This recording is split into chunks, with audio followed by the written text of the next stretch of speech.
I never forgot that morning, not because of what they said, but because of how they said it. Sharp, cold, precise, like a speech they had rehearsed a dozen times. The main conference room of Helix Dynamics sat on the 42nd floor, its glass walls overlooking the entire Silicon Harbor. Sunlight bounced off the water and scattered across the ceiling, so bright that everyone had to squint. Everyone except me. I was used to that light. I had lived in it for 6 years. Helix was where I had poured my youth into building what I believed to be the future of artificial intelligence, CentraCore. I wrote every line of code, designed every layer of the algorithm, and signed my name on 20 patents tied to the platform. But when Helix was acquired by a major investment fund, they brought in a new CEO, Adrian Kessler. He had once been my mentor at the Institute, the man who taught me to see technology as a living organism. Back then, I thought I owed him everything. Turns out I was just another completed project.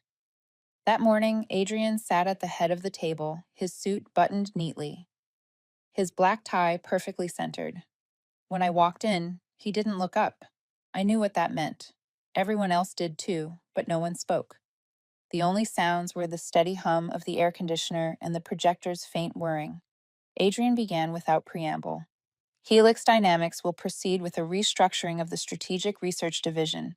The change takes effect immediately. He paused, then delivered the final line in a voice as flat as the printed page. Alara Wynn, your position as Chief AI Architect is terminated effective today. For a few seconds, I could hear a pen drop. No one dared to raise their head.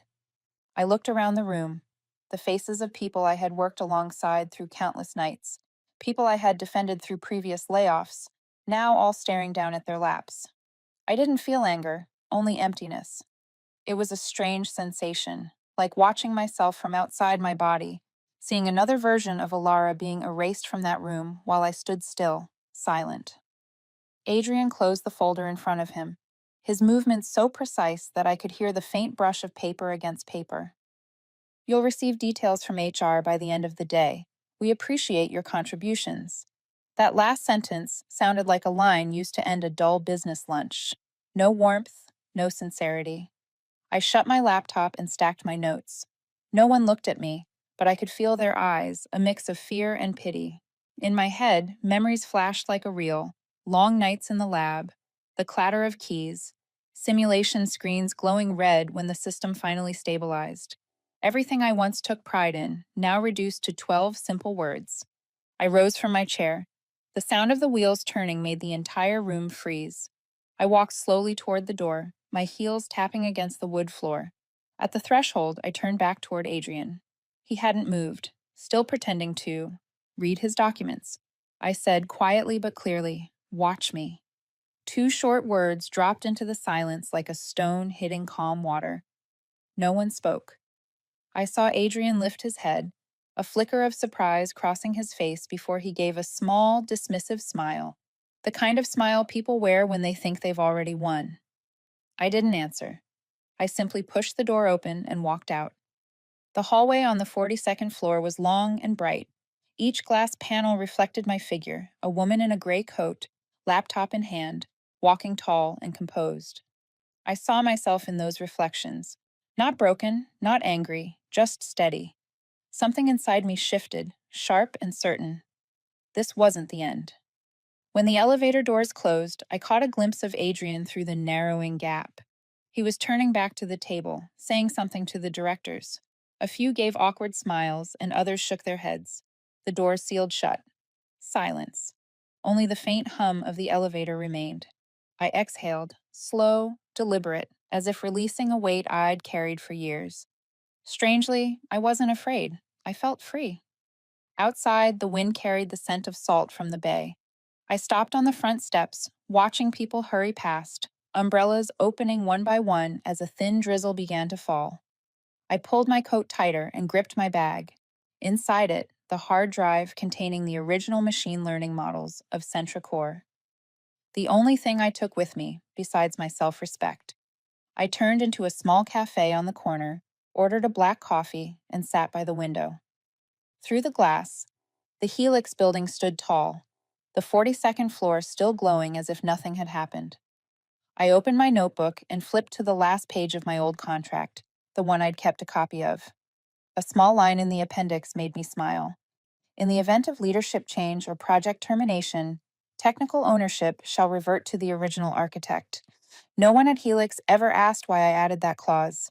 They just signed it because they trusted me, and now that trust would cost them everything. I closed the notebook and slipped it back into my bag.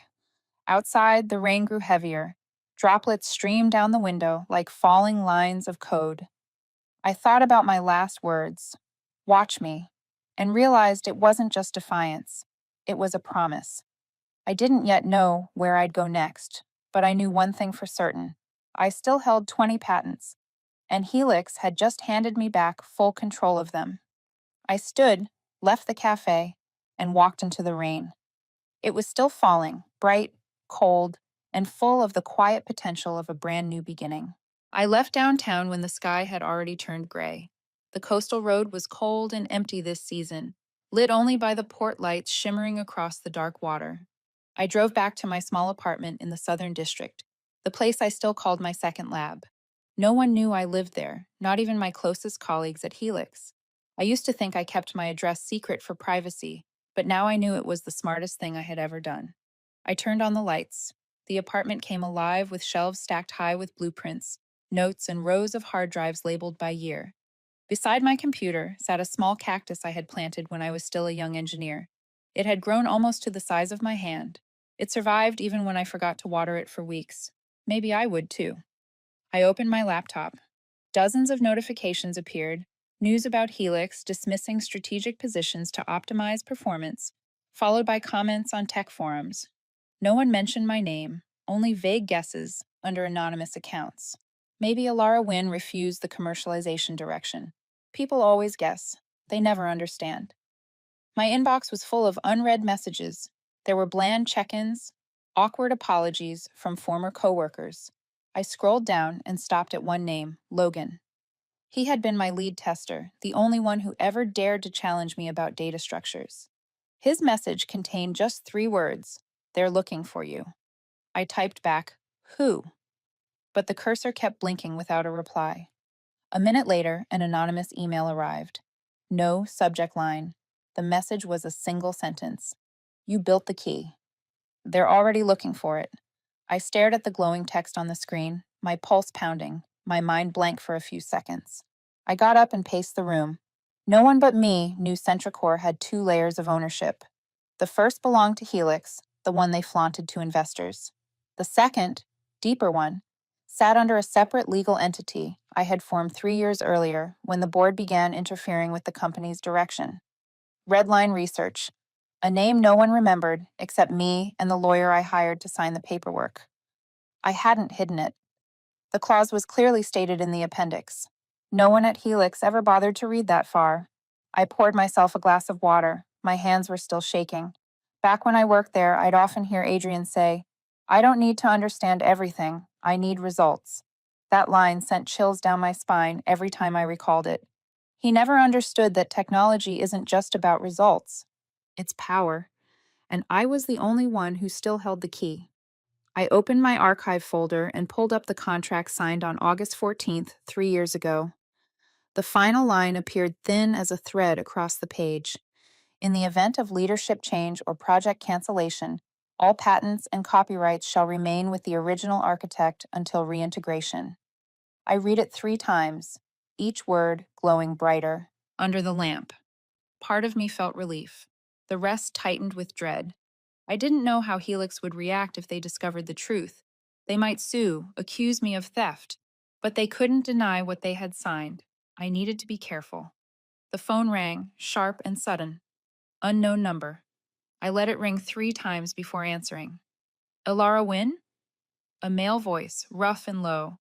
I stayed silent for a few seconds, then replied, "Who is this?" He cut in. "Don't stay alone.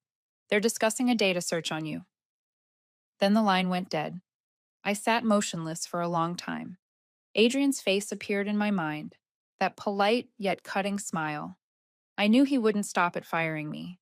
Adrian saw people as tools, and he would do whatever it took to reclaim what he believed was his. I began backing up the entire Redline database onto two new drives, encrypting each segment with my own algorithms. Old habits returned. My hands moved fast, precise, every command executed like muscle memory. When the progress bar finally hit 100%, I looked at the clock. It was past midnight. Outside the window, the rain had stopped. The city was silent, unnervingly so. I stepped onto the balcony. The sea was pitch black, the water reflecting thin lines of golden light from the harbor. I took a deep breath. The fear had faded, replaced by an eerie focus. I understood clearly that I wasn't just guarding a piece of technology. I was holding a strategic weapon Helix never saw coming. I looked down at the hard drive in my hand, its small green light blinking softly. 6 years of work, every sleepless night, now contained in this tiny object. I set it on the desk, opened my laptop, and started drafting a summary of ownership to send to my lawyer in the morning. The room filled with the steady rhythm of typing, punctuated by the whisper of wind through the window crack. Around 3 in the morning, I stopped. On the screen, the final line of the document appeared. Redline Research, sole proprietary owner of Centra Core Intellectual Framework. I saved the file and shut the computer. Leaning back in my chair, I closed my eyes. Adrian's voice echoed in my mind. Technology is power. He was right, but only partly. Power doesn't belong to the one with the highest title. It belongs to the one who understands the system from within. I opened my eyes and looked out the window. The sky was turning pale. The second day had begun, and I knew Helix hadn't yet realized that the game they started yesterday had only just begun. On the ninth morning after I was fired, Helix Dynamics held the global launch of the new Centra Core. The event streamed live across every major platform, drawing hundreds of thousands of views within minutes. I hadn't planned to watch, yet curiosity won when Adrian Kessler's name flooded the headlines. He stood on stage with a massive screen behind him, projecting a three-dimensional animation of the system. White spotlights washed over his neatly combed silver hair.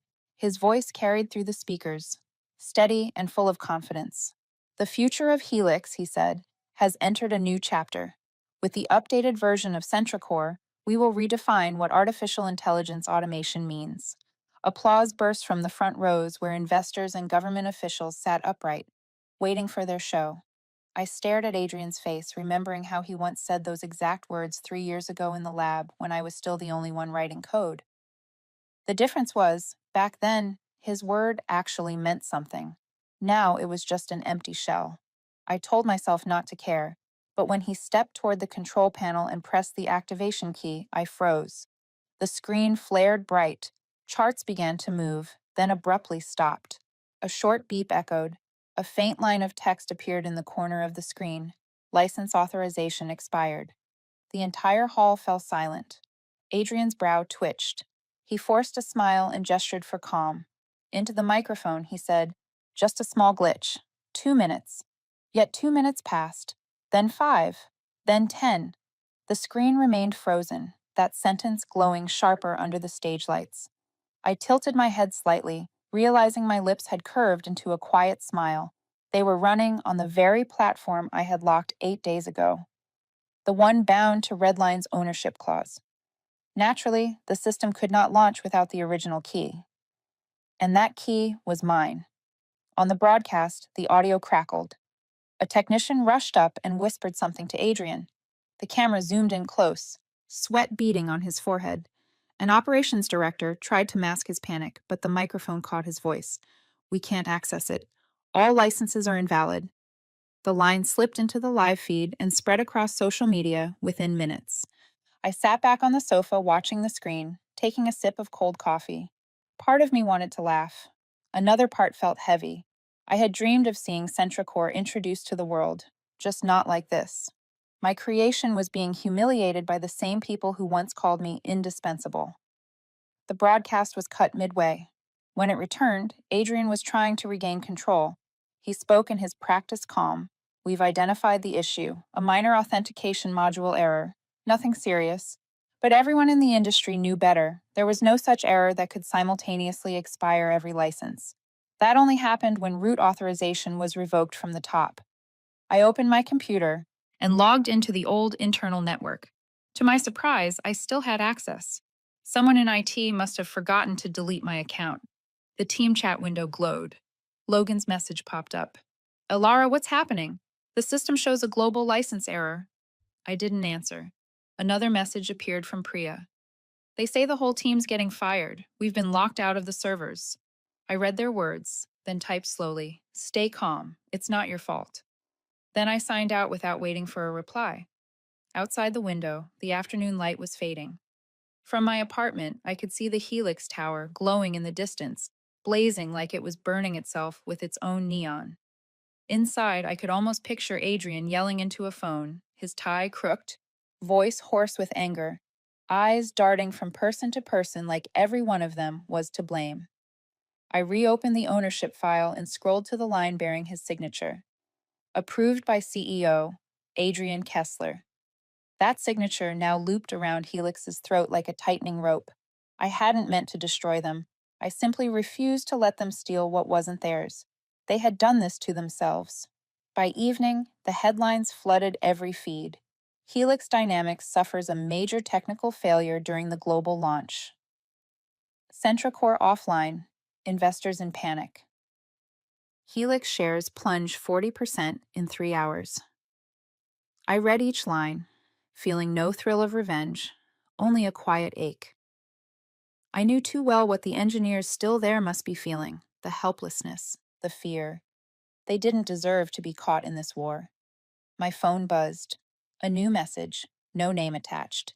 You started it, now finish it. I reread it several times, then deleted it. I didn't know who sent it, but whoever it was seemed to understand me better than I wanted to admit. I stepped out onto the balcony.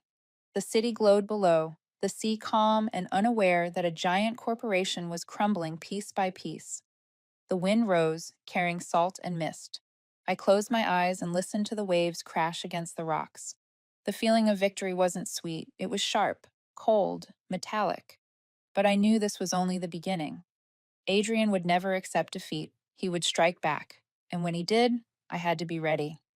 I went back inside, turned on the computer, and began drafting a legal report for Redline in case Helix filed a lawsuit. Under the warm light, the words stretched across the screen.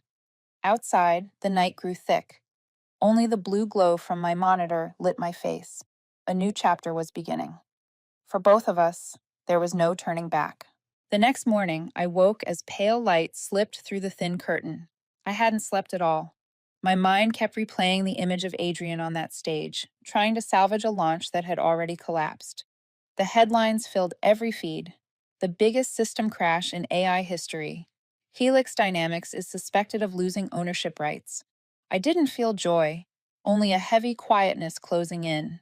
In this world, people who fail never stay buried. They strike back.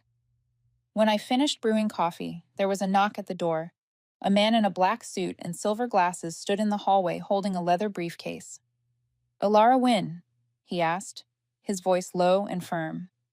I nodded. He handed me an envelope stamped with the Helix Dynamics logo and smiled politely. I represent Helix's legal team. The company requests your cooperation in an investigation into intellectual property violations and damage to corporate assets. His tone was steady, detached, the way someone might read a death notice. I opened the letter in front of him. The bold header read, Preliminary Lawsuit Notice. I folded it, looked him straight in the eye, and said, I don't answer without my attorney. He gave a small shrug. You can do whatever you like, but Helix won't let this go. Then he turned away, leaving behind the sting of his cologne in the air.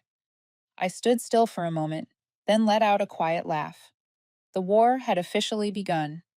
I opened my laptop and launched my private security network, Sentinel Node, a system I'd built to detect unauthorized access. A digital map appeared, scattered with glowing points marking active connections. 2 of them flashed red, intrusions, both traced back to Helix. I typed a command. The line appeared on screen. Intrusion detected. Isolating process. The code scrolled fast, then stopped. I had locked them out, but only for now. I knew Adrian wouldn't crumble after one failure. He played the long game, legal, technical, psychological. I checked my inbox and found 3 new messages from Redline. They warned that Helix was preparing a criminal case, accusing me of stealing proprietary data. I replied briefly, "Let them. We have proof." Even as I typed, my hands trembled slightly. I understood the law. Being right didn't guarantee I would win. By noon, the phone rang. Blocked number. I almost ignored it, but the voice stopped me. "Alara? It's Dylan from the old engineering team. I can't talk long. They're trying to recover the source code from the backup servers. Someone said Adrian hired private hackers." His voice shook, mixed with uneven breathing. "Be careful. They might know you hold the master rights." Then the line went dead. I sat frozen, heart pounding. A chill spread from my palms to my throat. I reopened Sentinel Node to trace the signal. A strange tag appeared: Helix External Probe 47. When I clicked it, a high-level alert flashed. They were breaching my firewall, using an old internal algorithm, one only my former team would know, which meant someone had turned. My chest tightened. It felt like losing something more precious than data. By late afternoon, I walked to the shore. The sky was gray, the wind sharp, waves crashing hard against the rocks. I needed air, but the feeling of being watched clung to me. Adrian's face flashed through my mind. He always pushed people to the edge and smiled when they broke. I couldn't make that mistake. He wanted me angry, reckless. I clenched my fists and forced myself to be calm. When I returned, my apartment door was slightly open. I was certain I had locked it. I stepped inside, heart hammering. Everything looked mostly untouched, except that the desk drawer was open and papers were scattered. Nothing was missing, but I understood the message. We can get in any time. I sat down and checked the security feed. The camera showed a man in black with gloves inside for less than 2 minutes. He didn't steal, he searched. I called my lawyer and reported it. Her voice was tight. "Alara, you should leave the city. Adrian has enough influence to turn this into a federal case if you're not careful." I answered slowly, "I'm not running. Running means guilt." Then I hung up. That night, Helix released a new press statement. Adrian appeared, his face pale, his eyes still razor sharp. Helix Dynamics will cooperate with federal authorities to investigate external sabotage. I watched him speak, his lips moving with that same faint smile. "You're good, Adrian. Just like before, when you taught me how to make a room believe you were innocent." I turned off the TV and sat in the dark. Around 3 in the morning, an unfamiliar sound jolted the silence. A breach alert. I rushed to my computer and saw the code streaming nonstop. Someone was trying to break the final encryption layer of Redline. I typed fast, command after command, until the last line appeared: "Access terminated." I fell back into the chair, cold sweat down my spine. This time, it wasn't a test. They were trying to take it. The blue glow of the monitor washed over my face. I realized I was standing exactly where Adrian once stood, controlling a system too powerful to ever feel safe. I closed my eyes and drew a slow breath. No fear. Fear was what he wanted. All I needed was focus. Outside, the wind screamed through the window frame. I typed a quick note to myself. When they attack, it means they're losing control. I saved it, then looked out across the city. Far away, the Helix Tower still blazed through the night like a dying steel creature. I whispered, "If this is your game, Adrian, I'll play it to the end." Day 10 began like that, in silence, with the taste of salt in the air and the blue light of the screen. The only thing left I could trust. 3 days after the break-in, I barely slept. I moved through my apartment like a ghost, surrounded by the glow of monitors and the soft hum of cooling fans. Outside, Helix stayed loud, but the tone of the news began to shift. The question was no longer what happened. It was who did it. I knew that sooner or later, my name would surface. I tried to keep my routine: coffee, data checks, Sentinel updates, but the feeling of being watched grew stronger each day. Every time I passed the window, I felt eyes on me. I couldn't prove it, but instinct told me Helix was tightening its net.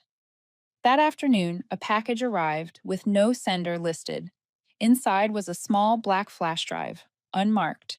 I plugged it into an isolated computer with no network access. The screen flickered, playing a single 3-minute video. A young Helix engineer, I recognized him, sat before the camera, pale, eyes fixed straight ahead. His voice trembled. I don't know anything about it.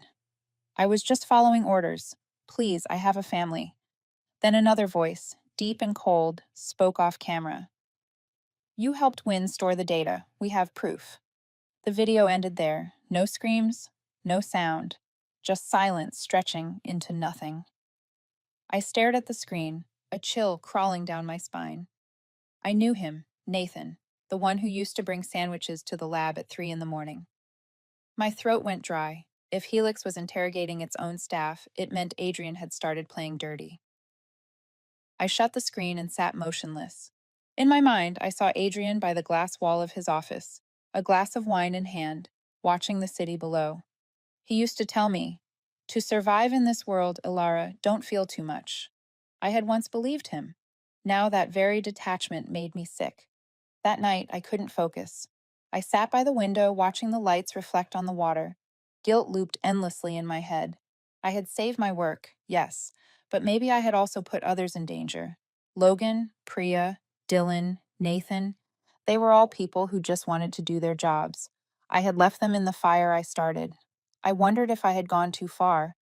Was I becoming the thing I despised? A person using technology as a weapon?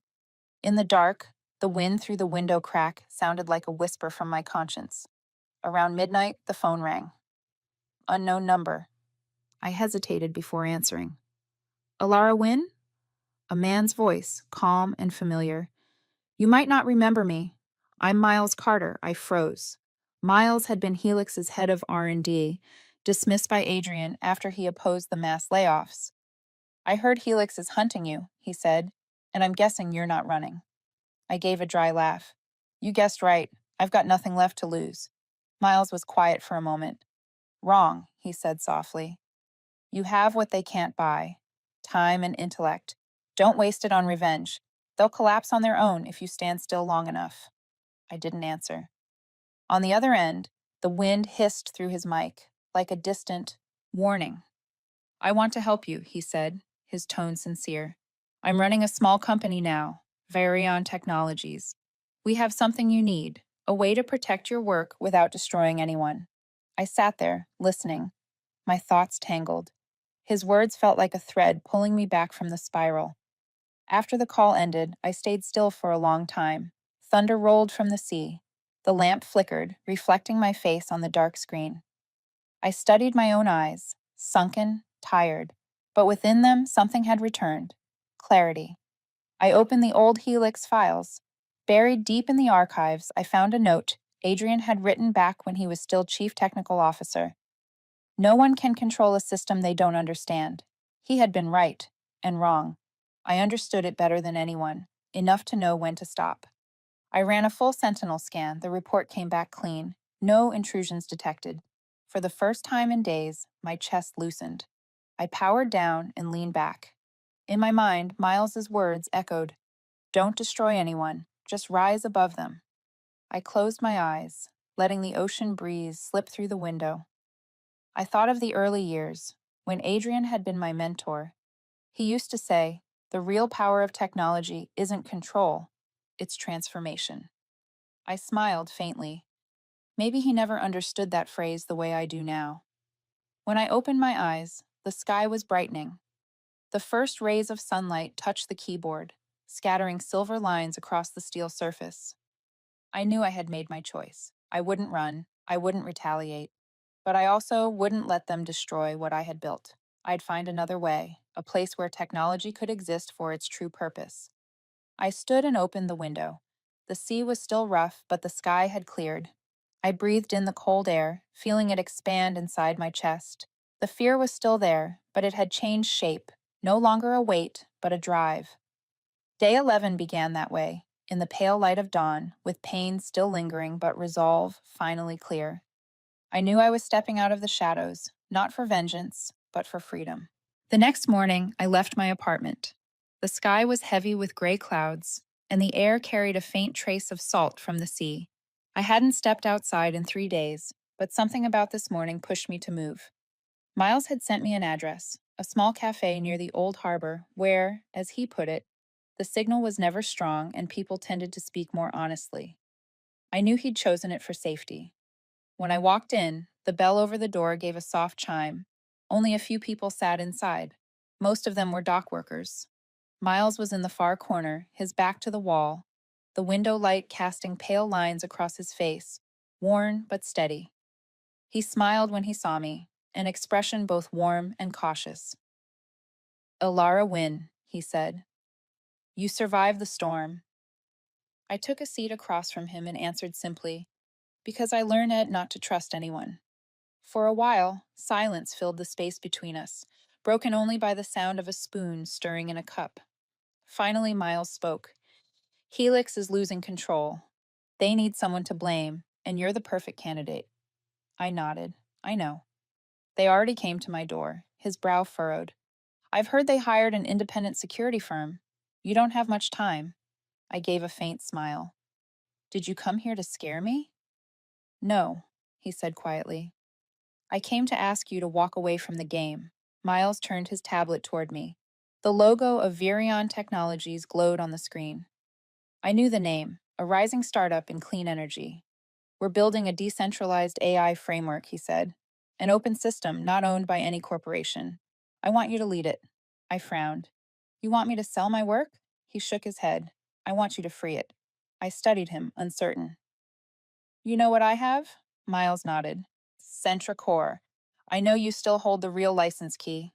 I worked under Adrian. I know how he operates. Control, suffocation, and then he calls it strategy. But you're different, Ilara. You can make technology serve people, not shareholders." I said nothing. The warm light reflected off the coffee surface, trembling slightly. Maybe I was just too tired to keep fighting. But Miles didn't sound like the others, the ones who only saw me as leverage. There was sincerity in his voice, the kind that comes from someone who's lost and still wants to make things right. "If I agree," I said, "I have conditions." He nodded once. I spoke slowly. "This technology will never be used for surveillance, weapons, or data exploitation. If it is, I'll revoke every access key." Miles didn't even pause. "Accepted," he said. "You have my word." We sat quietly again.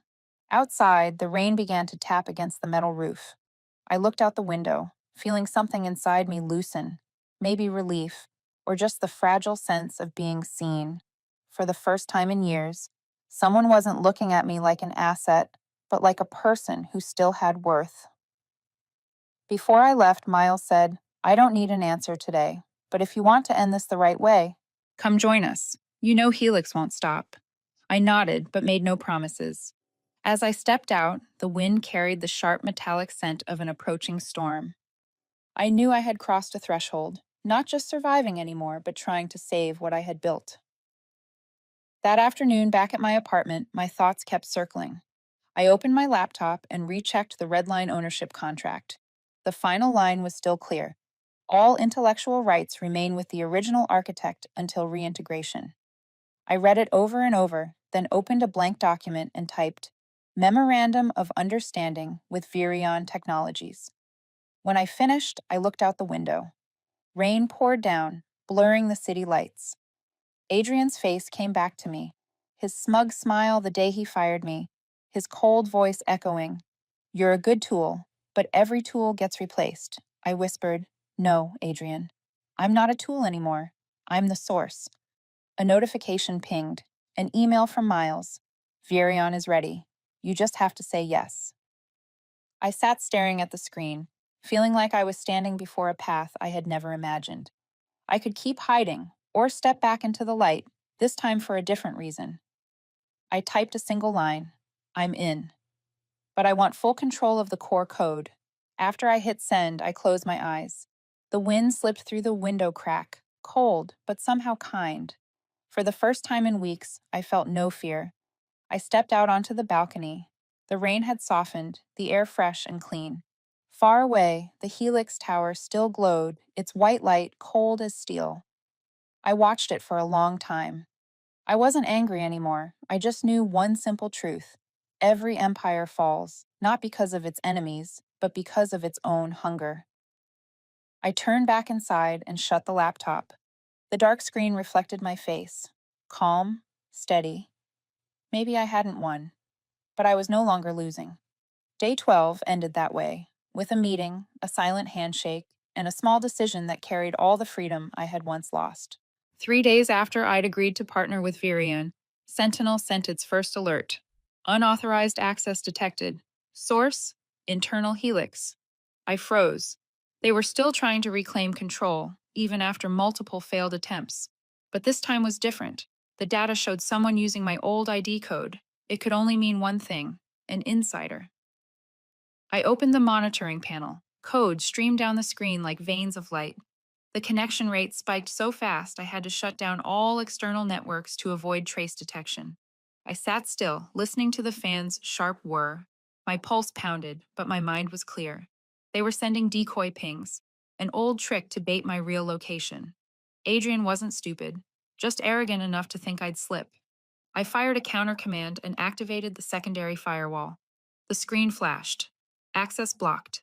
Traceback initiated. Within 30 seconds, I had the source. Helix headquarters, 41st floor, R&D division. My old office. Seeing that number sting. 6 years of my life spent on that floor, writing code, building systems, dreaming. Now they were using my own creation to hunt me down. I wondered how many of them knew the truth or if they were just following orders. Silent, scared, waiting to disappear. That afternoon, Miles called. Ilara, are you okay? Helix just released a new accusation. I opened my tablet. The headline read, Helix Dynamics accuses former chief engineer of stealing intellectual property, threatening national security. I exhaled slowly. I guess Adrian finally played his last card. Miles replied, Not exactly. When people shout that loud, it means they're losing control. I stayed quiet. He continued, We're ready. If you transfer the core to Virion's servers, we can legitimize ownership within 24 hours. I hesitated. Doing that will make Helix see it as open hostility. Miles spoke gently. They already see you as the enemy. The only thing left is when you decide to stand up. I leaned back, staring at the ceiling. Exhaustion pressed down on me. I didn't want revenge, but I couldn't let Helix twist my work again. If Adrian wanted a war, I'd end it through law, not destruction. That night, I began the transfer.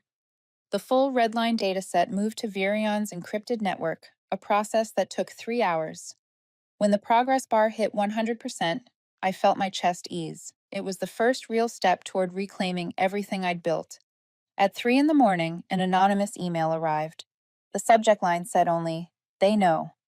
Inside was a single attachment, a still frame from Helix's internal camera feed. Adrian sat in the boardroom, the directors around him. He was pointing at a projection of my old interview from 6 years ago. Beneath it, a note read, Target, neutralize Ilara Wynn before she signs with the rival. My hands tightened around the tablet, a chill spreading up my spine. He didn't just want to sue me. He wanted to destroy me. I knew. What would come next? The media. By morning, it exploded. National broadcasts ran the headline, Helix Dynamics accuses ex-engineer of sabotaging a $6 billion AI system. They used old footage of me, cold face, steady eyes, edited under the words, The Insider. Comment sections are filled with thousands of threats and insults demanding my arrest. I turned off the screen and sat in the darkness. No one wanted to hear my truth. They only heard the voice that had power. That was the first lesson I ever learned in this world. Truth always loses to the camera. By mid-afternoon, Miles called again. Ilara, we're ready. If you approve, we'll publish Redline's verified ownership today. I looked out the window. The sky was dark, the sea rising in waves. Do it, I said. If Adrian wants to drag me into the light, I'll step into it, but not as the villain. I'll step in as the creator. An hour later, the internet flipped. Virion's official account posted, Centra Core, exclusive AI framework of Redline Research, under the rightful ownership of original architect Ilara Wynn. Attached was the verified documentation from the International Patent Authority. The post spread like wildfire. Within 2 hours, Helix fired back, accusing Virion of data theft. But public opinion had split. People started asking, if Helix truly owns it, why does the license bear Wynn's name? Investors who'd stayed silent began calling for an independent audit. That night, I sat in my apartment, the light of thousands of messages flickering across my face. Logan wrote, "I'm proud of you." They deserve to be exposed. Priya sent one single emoji, a flame. I smiled, feeling lighter than I had in years, but I knew Adrian wasn't finished. Helix never dies quietly. Close to midnight, Sentinel triggered an emergency alert. Linked data from Helix is being erased. I opened the console. The chart plunged downward. Adrian was purging everything that could tie him to the truth. He wanted to erase my existence from Helix's history. I leaned back, watching the data vanish line by line. A strange sadness washed over me. 6 years of work, thousands of hours, gone in minutes. But unlike before, I didn't feel despair. I felt calm. Because this time, I owned something he could never delete, the right to tell my story. Day 15 ended in heavy rain. Outside, the sea roared, and I knew Helix was only thrashing in the storm they had built themselves. On the 16th day after I was fired, the call I'd been expecting finally came. The screen showed no name, only 4 digits, 4141. I recognized them immediately. That was Helix's executive line. I hesitated for a few seconds, then answered. Alara Wynn. Adrian's voice came through, low, rough, still holding that familiar rhythm of control. You've created a disaster, he said. I want to hear from your own mouth why. I stayed silent, watching the blue glow of the monitor cast faint light across the wall. I didn't create anything, Adrian, I said calmly. I just stopped you from stealing more. On the other end, his breathing grew heavier. You think I'll let this go? You're playing with power you don't understand. I let out a dry laugh. Don't understand? I wrote every line of CentraCore's code. I know its heartbeat better than you ever will. You're the one who doesn't understand the power you're trying to control. He was quiet for a few seconds. Then his tone softened, too measured to be sincere. Alara, you can still come back. I'll drop every charge. We can negotiate. I know you're brilliant, and I still respect that. I stared at the screen, picturing his face, calm on the outside, but his eyes must have been burning. Respect, I said. If you respected me, you wouldn't have erased my name from every record or reduced 6 years of work to a footnote in your quarterly report. His voice hardened. You're destroying the company that gave you everything. I replied softly but steadily. No, Adrian, I'm taking back its soul. Silence stretched long and thin. Then he spoke again. If you go public one more time, I'll end you. Your career, your reputation. I've lived in this world long enough to know justice doesn't belong to truth. It belongs to whoever has more money. I smiled faintly, not because I found it funny, but because he had finally said what I'd been waiting for. You still don't get it, I said. Money can buy silence, but it can't buy trust. And trust is what's slipping away from Helix, minute by minute. Then I hung up. An hour later, Miles called. Helix just issued an emergency order. They're demanding that all Redline licenses be revoked. I said, they'll fail. Every patent is internationally registered. Miles replied, true, but they can stall the Virion project through lawsuits. I looked out the window, the wind cutting across the sea. Then we speed up. The next 3 days blurred into endless work, meetings, and decisions. I moved into Virion's temporary headquarters, a modest glass-walled building overlooking a field of turbines. No luxury, no pretense, just energy and focus. For the first time in years, I felt like myself again, surrounded by people who believed in creation, not control. The Virion team welcomed me, like someone returning from a battlefield. They knew I wasn't a hero, just someone who survived. In their eyes, I saw respect without fear, a rare thing, and this industry. Together, Miles and I worked day and night on the next evolution, Ethernet, a decentralized network immune to ownership or manipulation. On launch day, Virion streamed live to the world. I stood on a small stage, No blinding lights, just a quiet backdrop and a slow turning logo behind me. Miles gave a short introduction and handed the mic to me. The room fell silent as I stepped forward. "I'm not here to retell a war," I began, my voice steady. "I'm here to talk about freedom. For 6 years, I watched technology turn into a weapon, twisted by greed and control. But those of us who build it still have a choice. We can bring it back to serve humanity." I paused, looking straight into the lens. Ethernet doesn't belong to me or to Virion. It belongs to everyone, and this time, no one can take it away. When I finished, the room stayed silent for a heartbeat, then erupted in applause. Miles caught my eye and gave a small nod. In that moment, I knew we had won, not just the project, but the right to believe again. That night, an email arrived from an unnamed address. "You won." No signature, but I knew the tone. Cold, precise, down to every period. Adrian. Maybe he had finally understood that the game was over. News spread fast. Helix's stock dropped, another 60%. The board forced Adrian to resign. In a brief press conference, he said only one line: "I was wrong to believe power could control trust." I watched the clip in silence. No triumph, no anger, just a quiet release, like wind passing through open air. I thought back to that morning when I'd said thank you as they fired me.